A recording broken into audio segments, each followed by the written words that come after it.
Kung pagsamahin ko kaya yung Oreo na biscuits sa ang kape, sigurado masarap na dessert na naman ito. 3 Oreo, gelatin powder, greatest white, evap milk, mani, condensed milk, at dark chocolate. Ito nga yung mga gagamitin ko sa paggagawa ng dessert na ito. Una nga ay babalatan ko muna itong Oreo at isasalin ko muna sa isang platito. 3 nga lang itong ginamit ko. Sakto lang ito. May sobra pa nga ng konti. Tapos ay aalisin ko lang yung pinakapalaman niya.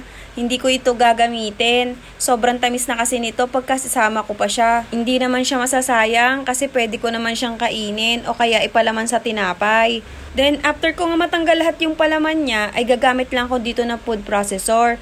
Dudurugin ko lang ito. Kung wala ka naman food processor, ay manual na pagdurog ay pwede naman. Then sa aking kasirola, inilagay ko na nga yung gelatin. Sinunod ko na itong greatest white. Then yung dinurog ko nga na Oreo. Tapos isinalin ko na rin dito yung 1 lata ng evap milk. Then sunod naman ay 2 kutsara lang ng condensed milk para sakto lang yung lasa niya. Then 2 baso naman ng tubig.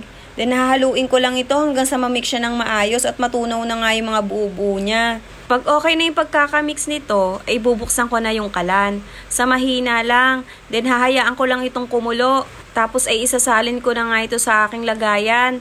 Bali 2 lagayan nga yung nagawa ko dito. Then palalamigin ko lang ito hanggang sa tumigas.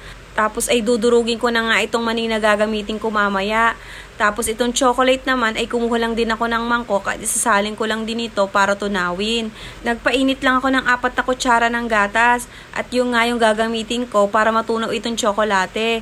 Dark chocolate nga pala itong ginamit ko para hindi sobrang matamis yung ating dessert. Then pagkalipas nga ng ilang mga minuto ay malamig na nga yung ating gelatin na ginawa. Isinalin ko lang ito sa plato. Then lalagyan ko lang ito ng chocolate sa ibabaw. O mga inday, isama nyo na rin ito sa listahan nyo na pwede nyong ihanda sa darating na December. After ko naman itong malagyan ng melted chocolate, ay lalagyan ko naman ito ng mani.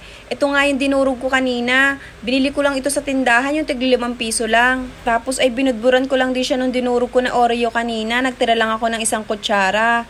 Optional lang naman kung gusto nyong lagyan o hindi, pwede naman. At okay na nga at na-prepare na nga natin itong dessert, ay pwede na natin itong tikman. Hindi yun mawawala, lalo na pagka ikaw ang nagluluto. Sobrang sarap pala pag pinagsama mo yung kape at saka ang Oreo. Hindi siya nakakaumay at yung lasa niya ay hindi naman sobrang katamisan. Ako mismo ay hindi ko ine-expect na ganito pala yung magiging kalalabasan niya o yung magiging lasa niya. Sobrang sarap nito. Then, ito nga yung 1 lagayan na ginawa ko. Isinalin ko na rin siya sa plato at nilagyan ko na rin ng chocolate sa kanang mani sa ibabaw. Panigurado pag natikman nyo to ay sasabihin nyo yung lasang ulit. Yun lang!